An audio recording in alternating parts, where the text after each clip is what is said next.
누가복음 1장 26절에서 33절까지 읽으실 때 살아계신 하나님의 음성으로 들으시길 바랍니다. 같이 읽겠습니다. 여섯째 달에 천사 가브엘이 하나님의 보내심을 받아 갈릴리 나사렛이란 동네에 가서 다윗의 자손 요셉이라 하는 사람과 약혼한 처녀에게 이르니 그 처녀의 이름은 마리아라. 그에게 들어가 이르되 은혜를 받은 자여 평안할지어다. 주께서 너와 함께 하시도다 하니 처녀가 그 말을 듣고 놀라 이런 인사가 어찌함인가 생각하매 천사가 이르되 마리아여 무서워하지 말라. 내가 하나님께 은혜를 입었느니라. 보라 내가 잉태하여 아들을 낳으리니 그 이름을 예수라 하라. 그가 큰 자가 되고 지극히 높으신 이의 아들이라 일컬어질 것이요 주 하나님께서 그 조상 다윗의 왕위를 그에게 주시리니 영원히 야곱의 집을 왕으로 다스리실 것이며 그 나라가 무궁하리라. 아멘. 성탄은 하늘에는 영광이요 이 땅에는 큰 기쁨과 평화가 되는 구호가 아니라 사건입니다. 하나님의 구원과 사랑을 드러낸 사건이기 때문에 하늘에는 하나님의 영광이 가득 차고 그 하나님의 영광이 이 땅에 내려올 때는 평화가 되는 것입니다. 그래서 예수님이 그 근본 본체는 하나님이셨으나 하나님께서 하나님의 모습을 가지시고 이 땅에 오실 수가 없어 인간의 몸을 입으시고 이 땅에 오셨는데 예수님이 이 땅에 오심으로써 이 땅에 진정한 평화가 이루어졌고 평화가 시작됐다고 하는 것을 볼 수가 있습니다. 그래서 죽은 자가 살아나고 병든 자가 치료가 되고 더러운 귀신이 물러나고 하는 이 모든 것이 평화의 사건이라고 하는 겁니다. 근데 공교롭게도 아직 예수님이 오신 지 2000년이 지났지만 지구촌 곳곳에서는 전쟁과 증오와 살인과 테러 이러한 것들이 끊임없이 이루어지고 있는데 놀랍게도 이 배후에는 종교전쟁이 있다고 하는 겁니다. 이슬람 국가도 기독교 국가입니다. 개신교 국가도 기독교 국가입니다. 다만 믿는 대상이 하나님이냐 마호메트냐에 따라서 달라진다고 하는 겁니다.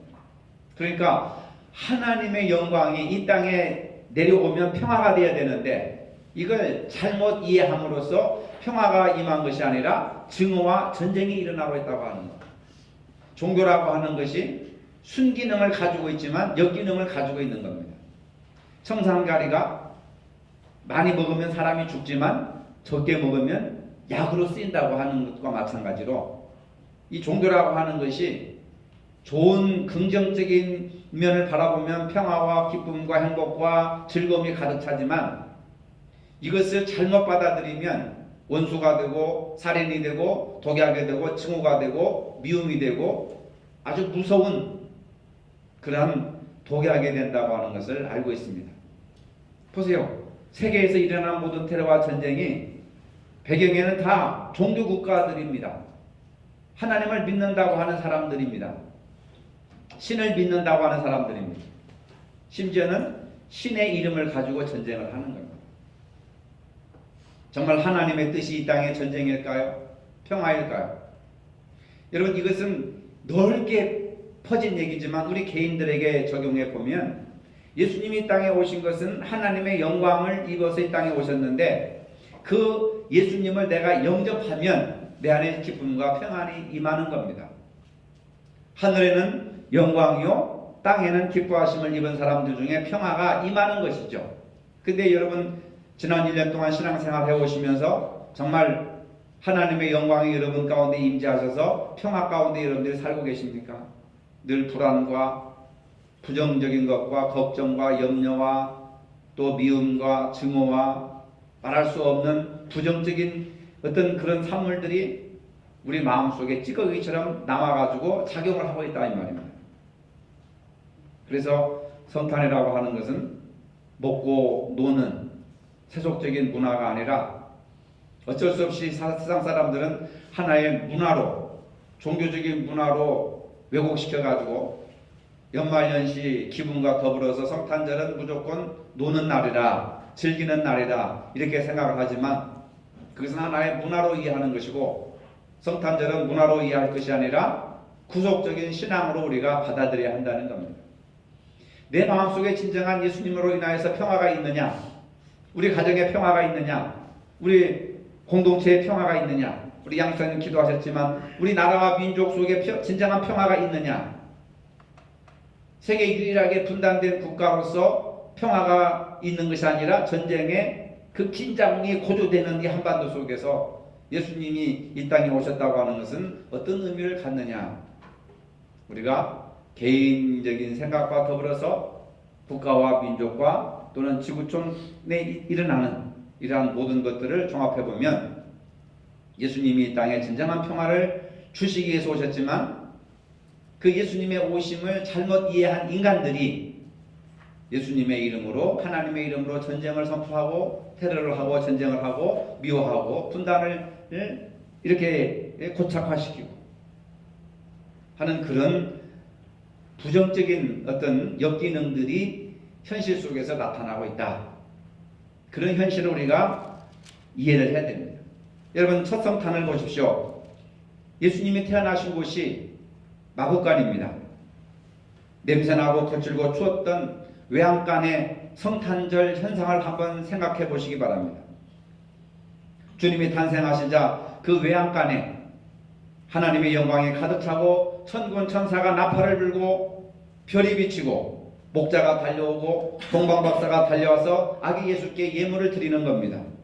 세상에서 가장 더럽고 가장 초라하고 가장 냄새가 많이 나는 짐승들이 먹고 살고 배설하는 그 마구간, 외양간에 이 세상에서 가장 성스럽고 밝고 아름다운 예수님의 성지가 외양간에서부터 시작됐다고 하는 겁니다. 우리도 내 안에 성탄하신 예수님을 모시면 어둡던 내 마음이 밝아집니다. 누추했던 내 심령이 거룩해지는 것입니다. 메마르고 그늘지고 삭막했던 내 가정이 하나님의 영광으로 풍성해진다고 하는 겁니다. 오늘 성탄하신 주님을 여러분 심령 속에, 여러분 가정 속에 모시기를 바랍니다. 그래서 성탄의 밝은 빛이 여러분들과 온 두리에 가득 차기를 바랍니다. 예수님이 그 외양간에 오셨음에도 불구하고 아직까지도 우리는 그 외양간에 빛이 없고 별이 없고 목동들이 찾아오지 않고 동방박사들이 찾아와서 경배하지 않고 짐승들만 우글거리는 배설물 냄새만 가득 차는 악취가 가득 찬 쓰레기장이 된다고 한다면 예수님이 구원자가 될 수가 없고 이 땅에 평화를 가지고 올 수가 없는 거죠. 오늘 우리 마음속에 비록 외양간같이 초라하고 연약하고 부족하고 죄 많은 허물 많은 죄인이지만 예수님이 오심으로써 밝은 빛이 드러나고 성지가 되었던 것처럼 예수님을 여러분들이 마음속으로 영접하시면 외양간 같은 우리의 더럽고 추악한 곳이 밝은 빛이 되고 성지가 될 줄로 믿으시기를 바랍니다. 이러한 것들을 우리가 다시 한번 내 마음속에 짐승의 배설물만 남기는 그런 쓰레기 장으로 남아있느냐, 아니면 예수님이 오셔서 빛이 비추고 별빛이 비추고 천군천사가 나타나고 목자들이 와서 찬양을 하고 그 다음에 동방박사들이 와서 황금과 유황과 몰약을 바친 거룩한 성지가 되느냐. 성탄 현장입니다. 주님은 베들레헴에서 탄생하셨습니다. 거기는 다윗의 동네입니다. 다윗의 아버지 이새의 고향이고 다윗도 거기에서 태어났습니다. 요셉이 바로 다윗 가문의 후손이었기 때문에 호정령이 내려지자 만삭이 된 마리아를 데리고 베들레헴까지 가다가 갑자기 거기서 출산을 하게 된 것입니다. 주님은 반드시 다윗의 동네인 베들레헴에서 탄생하셔야 합니다. 왜 그렇습니까? 이미 700년 전에 예수님이 오시기 이전 700년 전에 미가라고 하는 선자를 통해서 그렇게 예언을 해 놓으셨습니다. 미가서 5장 2절에 보니까 베들레헴 에브라다야 너는 유다족 후손 중에 작을지라도 이스라엘을 다스릴 자가 내게로 나올 것이라. 그의 근본은 상고의 영원에 있느니라. 이 얘기는 700년 후에 이 베들레헴이라고 하는 작은 땅에 예수 그리스도가 탄생할 것이다 라고 하는 미가서에서 예언을 해놓은 겁니다. 베들레헴이라고 하는 이 히브리어로는 바로 집이라고 하는 뜻의 벳, 그 다음에 떡이라고 하는 뜻을 가진 레헴, 그래서 떡집이라고 하는 뜻이에요. 베들레헴이라고 하는 이름은 떡집이라고 하는 뜻입니다. 떡방앗간 또는 떡집이라고 하는 뜻인데 주님의 자신을 생명의 떡이라, 나는 생명의 떡이라, 나를 먹는 자는 영원히 줄이지 아니하며 영원히 죽지 아니한다, 이런 말씀을 하셨습니다. 주님은 생명의 떡이시기 때문에 당연히 떡집인 베들레헴에서 태어나셔야 하는 겁니다. 놀랍지 않습니까? 그래서 생명의 떡을 먹어야 영생을 누릴 수 있다고 하는 겁니다. 그런데 말이 좋아 떡집이지 주님이 베들레헴에서 탄생하시되 따뜻한 안방이나 여관이 아닌 외양간에서 탄생을 하셨습니다. 성화에 나오는 외양간은 평화롭고 따뜻하고 아늑하고 아주 목가적이고 눕고 싶은 그런 곳입니다마는 현실적인 외양간은 어둡고 춥고 냄새나고 삭막하기 그지없는, 사람이 살 곳이 아니라 짐승들이 거하는 그러한 공간이라고 하는 겁니다. 우리 중에 아무리 가난한 시대에 가난한 집에서 태어났다고 해도 이 중에는 외양간에서 태어나신 분은 안 계실 것입니다. 그런데 주님은 그 낮은 자리에서 태어나셨다고 하는 겁니다. 왜 그렇습니까? 주님의 외양간 탄생이 왜 의미가 있을까요, 여러분? 세례 요한은 예수님을 보시고 뭐라고 감탄을 했느냐면, 보라, 세상 죄를 지고 가는 하나님의 어린 양이로다. 세상 죄를 지고 가는 하나님의 어린 양이로다 하는 얘기입니다. 어린 양이기 때문에 짐승들이 태어나는 외양간에서 예수님이 태어나야 된다. 그래서 사람의 몸을 입고 오셨지만은 예수님은 우리의 죄를 대신 죽기 위해서, 대신 우리 죄를 사하시고 십자가에 돌아가시기 위해서 희생양으로 오셨기 때문에, 양으로 오셨기 때문에 예수님은 외양간에서 태어날 수밖에 없다. 그래서 이 요한이라고 하는 세례 요한은 예수님을 어떻게 보았느냐 하면 십자가에 죽을 하나님의 어린 양, 희생제물로 보신 겁니다. 예수님은 이 땅에 부귀와 영화를 누리기 위해서 오신 것이 아니라 우리의 죄 문제를 사하시기 위해서 십자가에 못 박혀 죽으시기 위해서 이 땅에 오셨다고 하는 거예요. 그러면 우리가 성탄절을 어떤 의미로 봐야 되느냐? 우리의 죄를 위해서 십자가에 못 박혀 돌아가시기 위해서 이 땅에 주님이 오셨습니다. 그렇기 때문에 성탄절은 백화점에 가서 쇼핑하고 양주 마시고 춤추고 여행 다니고 이런 날이 아니라고 하는 거예요. 그거와는 전혀 상관이 없는 겁니다. 예수님은 안방이나 왕궁이나 호텔이나 여인숙에서 태어나신 것이 아니라 외양간에서 태어나셨다. 희생양으로 탄생하심으로써 예수님의 탄생은 결국 십자가의 죽음까지 바라보는 그러한 마음. 누구 때문에 죽습니까? 나의 죄 때문에 희생양으로서 죽어야 할 그런 운명을 가지고 이 땅에 오신 예수님을 우리는 성탄절을 통해서 바라볼 수가 있다고 하는 겁니다.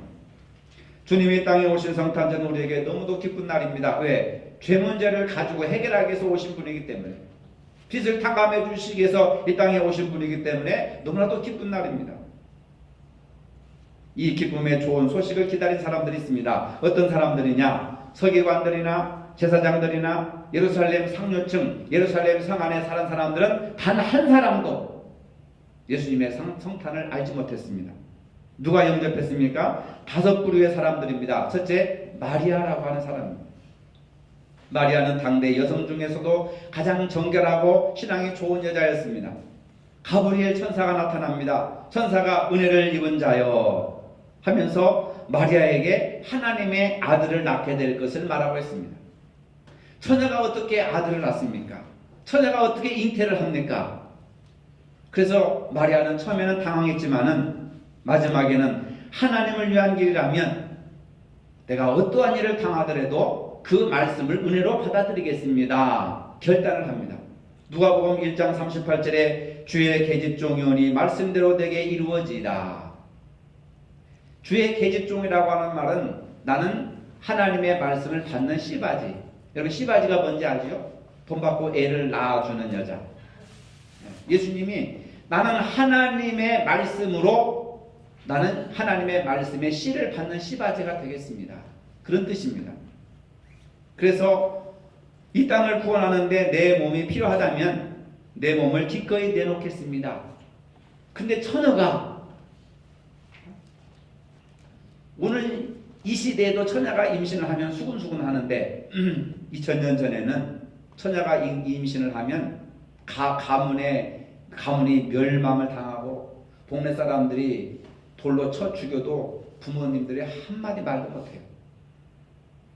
그러니까 주의 계집종연이 말씀대로 내게 이루어지다, 이 얘기는 내가 창피하고 가문이 망하고 그 다음에 내가 문매를 받아 죽는다 할지라도 그게 아버지의 뜻이라면은 내가 그 말씀을 아멘으로 받아들이겠습니다. 내 개인의 유익과 하나님의 뜻이 상충할 때에 많은 사람들이, 저를 비롯한 많은 사람들이 내 개인의 유익을 선택을 하는 거죠. 그게 사람의 본성이라고, 이기적인 본성이라고 하는 겁니다.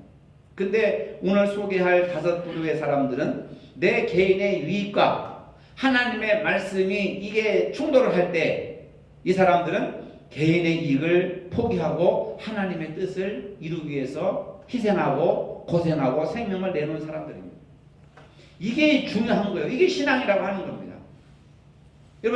여러분들 개인적인 이익과 하나님의 말씀이 상충될 때, 부딪힐 때 여러분들 뭘 선택하시겠습니까? 당연히 하나님의 뜻을 선택해야 되지만 우리는 지금까지 우리 개인의 이익을 먼저 선택을 해왔어요. 기독교가 그렇게 살아왔습니다. 마리아는 이혼을 당할 수도 있고 동네에서 돌로 때려 죽는 형벌을 몰랐던 것이 아니고 다 알고 있었습니다. 이러한 형벌을 각오했던 겁니다. 마리아만 비참하게 죽는 것이 아니라 가정 전체도 멸문지화를 당해서 그 지역에서 살 수 없이 쫓겨나게 되는 겁니다. 두 번째로 요셉입니다. 마태복음 1장 10절 이하에 보면 천사가 하는 말이 너도 하나님의 은혜를 받은 자다. 내가 할 일은 마리아를 데려오는 것을 두려워하지 말라. 그리고 마리아를 동침하지 아니하고 아이를 낳으면 그 아이와 어머니를 잘 모시라. 이게 무슨 날벼락입니까, 여러분?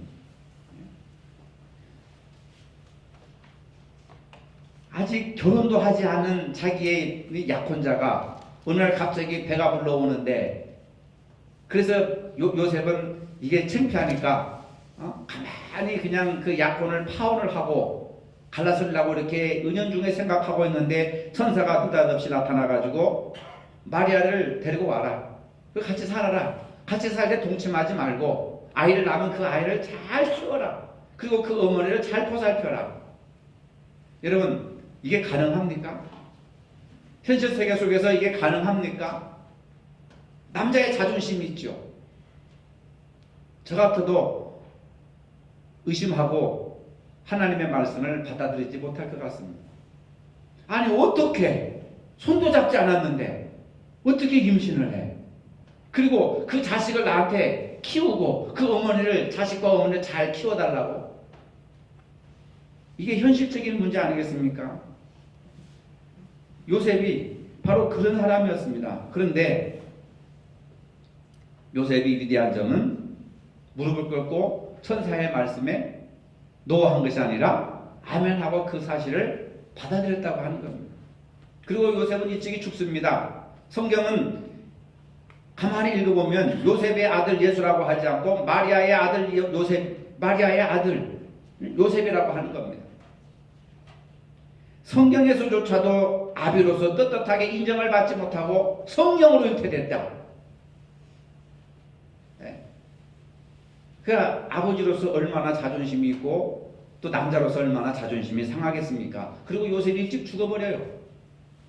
아마 하나님께서 성령으로 잉태된 것을 더 확실하게 확신시키기 위해서 일찍이 데려가셨는지 모르겠습니다만 요셉은 예수님을 위해서 모든 것을 바치고 희생을 당했던 분입니다. 이렇게 생명을 건 신앙을 통해서 하나님의 역사가 나타나게 된다고 하는 사실입니다. 생명을 건 위대한 신앙인 요셉을 우리가 생각해 볼 수가 있는 겁니다. 그 다음에 세 번째로 목자들입니다. 목자는 양을 키우는 사람들인데 1년에 몇 개월씩 산으로 들러가서 양들과 함께 생사고락을 같이 하는 사람들입니다. 그런데 그 양은 제사를 드리기 위해서 양을 키우는데 자기 양이 아닙니다. 주인은 따로 있고 자기들은 그냥 1년에 이렇게 월급을 받으면서 남의 양을 키우는데 그 양을 키울 때는 흠과 티가 없도록 키워야 합니다. 왜? 제사용으로, 성전의 제사용으로 팔 양들이기 때문에. 구약의 제사법에 보면 양들을 바칠 때 흠과 티가 있으면 그 제물은 받지를 않습니다. 그래서 양을 키울 때는 밤이나 낮이나 늘 양들 곁에 있어야 되는 겁니다. 그것은 보통 어려운 일이 아닙니다. 목자는 언제나 양과 더불어서 살며 양들과 더불어서 그 양틈에 먹고 자고 살아야 됩니다. 새끼를 낳으면은 몇 마리 되지 않지만 냄새를 맡고 사자와 들깨 또 이리 이런 것들이 찾아와 가지고 새끼들을 잡아먹으려 하면 양들은 생명을, 그 목자들은 생명을 걸고 그 양들을 지켜야 되는 겁니다. 그들에게 천사가 나타났습니다. 하나님의 영광을 보이기 위해서 예수님을 영접하도록 한 것입니다. 목자들이 하는 일입니다. 그러나 생명을 걸고 일을 할 때에 축복의 주인공이 된다고 하는 사실입니다. 다윗도 아버지가 맡긴 양을 열심히 돌봤죠. 사자와 싸우고 곰과 싸우면서 열심히 양떼들을 지켰더니 하나님께서 그 성실함을 보시고 나라를 운영할 수 있도록 왕권을 다윗에게 허락하셨다는 것을 우리가 알 수 있습니다. 여러분, 이것은 무엇을 얘기하느냐면 작은 일에 충성하면 하나님께서 더 큰 일을 맡겨주시겠다고 하는 겁니다. 여러분들이 성공하게 해주세요. 부자가 되게 해주세요. 뭐가 높아지게 해주세요. 이것을 기도할 것이 아니라 지금 여러분들에게 주어진 이 직분, 교회에서 주어진 이 직분, 이것이 바로 우리에게 맡겨주신 양들을 키우는 것이나 마찬가지입니다. 작은 것입니다. 내 것이 아니기 때문에 목숨을 걸 필요도 없는 것입니다. 그런데 이 목자들은 그것을 위해서 목숨을 걸었단 말입니다. 작은 일에 충성하니까 양 한 마리 한 마리, 염소 한 마리 한 마리에 충성을 다하니까 하나님께서 국가를 경영할 수 있는 그런 왕권도 허락해 주셨다고 하는 거예요. 그러니까 여러분들이 지금 어디에 충성해야 됩니까? 지금 여기에 따라서 지금 여기에서 5년 후에 10년 후에 계획을 세우는 것도 중요하지만은 그 계획도 오늘 여기서부터 시작된다고 하는 사실이에요. 여러분들에게 주어진 직분, 집사, 권사, 장로, 목사, 이 직분을 잘 감당하면 정말 양떼들이라고 해서 목사만 양떼들을 가리키는 게 아니잖아요. 저도 양입니다. 목자는 예수님이시고. 그래서 우리에게 주어진 이 직분을 잘 감당할 때 여러분들의 삶의 지경과 사업의 지경과 자손들의 앞길도 축복해 주시는 것이지, 작은 교회니까 주의 일을 아무렇게나 하고 나에게 준 직분 내가 잘나서 이렇게 된 거지 하나님의 은혜인가 이렇게 생각해가지고는 축복을 못 받습니다. 다윗의 인생을 생각해보세요. 작은 일에 충성했더니 하나님이 큰 일을 맡기시더라. 여기에서 우리가 은혜를 받아야 되는 겁니다. 남선교회, 예전도회, 각 조별, 식당 이 봉사, 이게 얼마나 귀찮고 얼마나 힘들고 얼마나 신경 쓰이고 잘하면 아무것도 안 돌아오고 못하면 욕만 돌아오는 이 특수한 교회 상황 속에서 전부 다들 한 발 다 빼고 있잖아요, 여러분. 이러한 때 우리가 주님께서 맡겨주신 귀한 직분, 주님이 나를 들어 쓰시기 위해서 이 귀한 직분을 주셨으니 내가 부족하지만 최선을 다해서 내가 봉사하고 헌신하고 충성하겠습니다 할 때 하나님께서 여러분들의 사업도 늘려주시고 건강도 지켜주시고 자식들도 잘되게 하시고 복의 복을 더하여 주실 줄로 믿으시기를 바랍니다. 여러분, 이게 하나님의 은혜라는 거예요. 이게 성경의 진리라고 하는 겁니다. 여러분, 근데 우리는 그걸 잃어버리고 그냥 성공하게 해주세요, 부자 되게 해주세요, 잘 되게 해주세요, 자꾸 이렇게 허황된 것만 이렇게 생각을 하는 거예요. 여러분, 기도할 때도 성경적인 원리를 가지고 기도하시기 바랍니다. 내가 이 일에 충성할 때 하나님이 나를 축복하셔서 더 큰 일을 맡기신다. 다윗은 자기가 왕이 되리라는 건 상상도 못했어요. 자기보다 더 똑똑하고 잘난 형제들이 얼마나 많이 있었습니까? 근데 사울이 다윗에게 기름 부어 왔을 때 내놓으라 하는 형들을 다 제끼고 다윗은 그 자리에 오지도 못했습니다. 혼자 그냥 형들은 내가 왕이 될 것이다, 내가 왕이 될 것이다 하고 사무엘 앞에 다 기다리고 있었지만 다윗은 혼자 양을 키우고 있었어요. 그 뭡니까? 자기가 자기에게 주어진 일을 최선을 다해서 충성한 거예요. 그게. 근데 하나님의 뜻은 그 잘나고 똑똑하고 잘생긴 형제들에게 있었던 것이 아니라 맨 나중에 그 자리에 참석하지도 못한 다윗에게 기름을 부어라. 이게 하나님의 뜻이라고 하는 겁니다. 그래서 목자들, 이렇게 충성하고 있는 목자들에게 예수님이 탄생했다고 하는 것을 천군천사가 가서 가르쳐 주는 겁니다. 얼마나 영적으로 큰 축복입니까? 그 다음에 동방박사들이 있습니다. 날마다 주님을 기다렸던 사람들입니다. 주님이 오실 날을 기다리며 열심히 살았습니다. 그랬더니 어느 날 하늘에서 별이 나타났습니다. 별이 움직였습니다. 별을 따라갔습니다. 우리가 어떠한 일을 하더라도 우리가 하나님의 뜻대로 살기만 하면 하나님이 역사해 주신다고 하는 사실입니다. 하나님이 살아계시고 역사하신다고 하는 겁니다. 그럴 때 하나님의 기적도 나타나는 겁니다.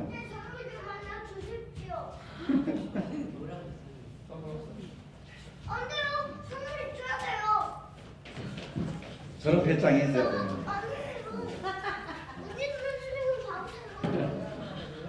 어린아이들의 특성이 창피한 걸 못한다고 하는 것이고 두려움이 없다고 하는 것이죠. 여러분, 이 동방박사들은 전설에 의하면 점성술사, 별만 쳐다보는 사람들이에요. 언제 별이 나타날까? 언제 그 영광의 별이 나타날까? 그랬더니 어느 날 갑자기 별이 나타난 거예요. 그러니까 뭡니까? 간절히 사모하는 사람에게 응답이 이루어지고 기회가 주어진다고 하는 거예요. 사모하지 않는 사람들에게는 응답이 나타나지 않습니다. 별을 매일 보고 있으니까 큰 별이 나타난 것을 기회를 포착한 것이죠. 근데 별을 쳐다보지 않고 땅만 쳐다보면은 그 큰 별이 나타난 것을 알 수가 있겠습니까? 예수 믿는 사람들이 하나님을 바라보고 예배 참석하고 기도하고 성경 말씀을 배우고 하나님을 바라봐야 하나님의 음성을 듣고 하나님의 뜻을 깨닫게 되는 것이죠. 세상적인 거 실컷 구경하고 세상적인 거 즐기다가 아이고 오늘이 주일이네, 이런 사람들에게 하나님의 뜻이 나타나겠습니까? 물론 여기 계신 분들은 그런 분들은 안 계시겠지만 월요일 날부터 주일날을 기다리시는 분이겠지만 말이에요. 별을 쳐다보는 사람들에게 별이 나타나는 거예요. 사모하는 사람에게 주어진다고 하는 것을 믿으시기를 바랍니다. 이 사람들은요, 그 별을 따라서 지구 반바퀴를 돌았습니다. 얼마나 먼 길입니까? 비행기를 타고 간 것도 아니고 자동차를 타고 간 것도 아니고 느릿느릿한 낙타를 타고 간 겁니다. 산을 건너고 바다를 건너서 지구의 반바퀴를 돈다고 하는 것은 생명을 건 모험이라고 할 수 있습니다. 결국 아기 예수님을 만나서 자기들의 전 재산인 황금과 위암과 몰약을 예수님께 드리는 겁니다. 불쌍해서 드렸습니까? 그분이 평강의 왕이시고 만왕의 왕이신 왕이라고 하는 것을 인정하기 때문에 예물을 드리고 엎드려 절을 하게 되는 겁니다. 마지막으로 안나와 시몬이라고 하는 사람들입니다. 이 사람들은 평범한 사람들입니다. 아주 평범하지만 정성을 다해 기도하고 정성을 다해 믿음 생활하고 교회를 돕고 열심히 일한 그런 사람들이었습니다. 인간이 보기에는 작은 일꾼이고 작은 보석처럼 보일지 몰라도 정성을 다해 열심히 하고 교회 봉사하고 하나님의 일을 열심히 하는 그들에게 천사들을 통해서 하나님께 경배할 수 있는 기회를 허락받은 것입니다. 이에 열강 5부류의 사람들을 요약해보면 하나님을 위해 생명을 건 사람들, 주님의 뜻을 위해서 목숨을 건 사람들, 하나님의 뜻을 이루고 하나님의 영광을 이루기 위해서 이 땅에 복음이 전파되기 위해서라면 생명도 바치겠다고 하는 그러한 각오를 갖게 된 사람들, 그런 사람들에게 천군 천사가 나타나서 아기 예수가 탄생했다고 하는 기쁜 소식을 전해주게 된 겁니다. 이런 신앙을 가진 사람들이 나중에 주님의 재림하실 때에 영광의 주인공이 된다고 하는 사실입니다. 하나님은 지금도 그런 분들을 찾고 계십니다. 수많은 교인들이 있지만은 이런 올바른 신앙을 가진 사람들을 찾기가 힘듭니다.